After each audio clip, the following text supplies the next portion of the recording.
Welcome back, y'all. In this video, we're going to talk about the construction of general linear systems problems from our observed surroundings. I want to share with you a bit of a nerdy thought that I had many years ago and that gave rise to the linear system problem that we're about to see. I was on a plane once and I recognized that when we were descending, when we were getting ready to land, the actual plane didn't go like, it wasn't like the plane was flying and then it just like somehow rotated and went down and then rotated and went. It felt very smooth to me. And I remember thinking to myself, what kind of path is that? What does it actually like look like from the outside? If you could, I've never actually seen like a video from 100 miles away looking at that thing fly down. And then as I got older, what I recognized is that question was actually a pretty deep mathematical question.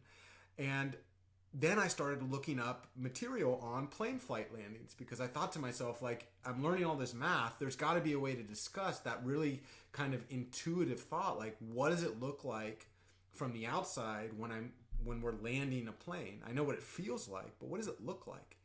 So I literally, at that point, this was probably like 10 years ago. I don't know when this one, I typed into a search plane landing path. And so you'll see this right now. I just typed that in again, and I guess that's called final approach. Thank you, Wikipedia, for that.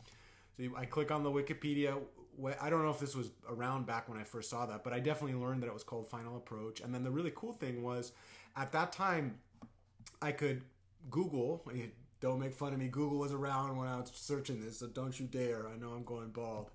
I could Google plane final approach path. And one of the things that really bothered me when I did that was all of the paths that I saw were these lines, which I just thought was complete bull.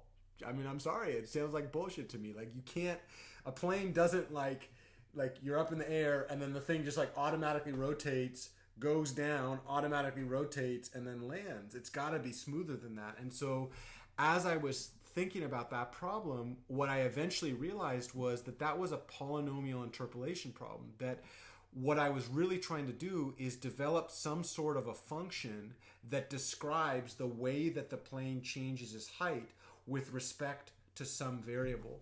So eventually what I produced was this diagram. This is, I've always dreamed of seeing this. I've never seen a camera capture this well from like a side angle. It's probably because the size scales are well beyond what cameras look like. So there's a plane flying along, and then eventually the plane says, like, I want to land.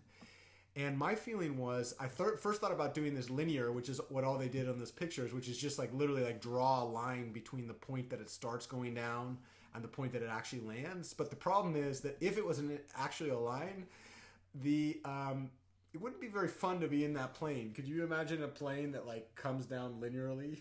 I definitely would not want to be in that. So I thought, okay, it can't be a line. How about a parabola? Well, if I do a parabola, that's even worse, right?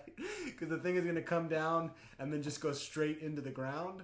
No, thank you. Okay, so then the next thing I thought was like, okay, so it's not a line, it's not a parabola. Cubics might do it, right? If you had a cubic, if you're going along at a constant height, and then literally, like, you start your descent really slowly, cubics have this really, really nice property that they can kind of curve twice, right? A parabola only curves once, but a cubic can kind of go like that. And so I thought, like, okay, well, what if we thought about this as a cubic? So then the next thought that I had was, okay, well, when do they start? And the numbers that you see on camera here are pretty decent. I actually spent like 3.5 hours one day because apparently I had nothing else to do with my life. Putting together a map. Actually, it comes in helpful because I'm a teacher, right? And so I did it both for myself out of curiosity, and then once I figured that out, I shared it with my students.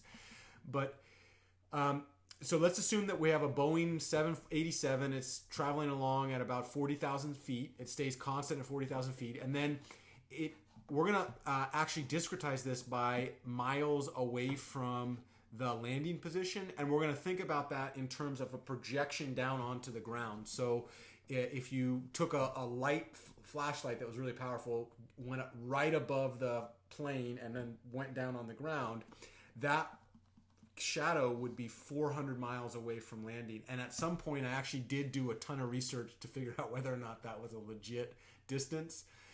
I feel comfortable that this is not completely illegitimate. Those of you that are aeronautical specialists or pilots, you could please comment in this video and let me know a good source of information to make this as real as possible. Okay, so we start our descent at 0 miles away. This is self-imposed based on research that I did in this project. We're at 40,000 feet. And then eventually we want to get down to 400 miles away from the start of the descent. We want to get down to 0 height, which means that I've landed. So here's a claim. This is a linear systems problem. And depending on how many conditions I impose, it could be either a general linear systems problem or a non-singular linear systems problem. Let's go ahead and construct what this looks like as a linear systems problem to see how the individual information that we've imposed here actually works out as a system of equations. We'll do that in the next video.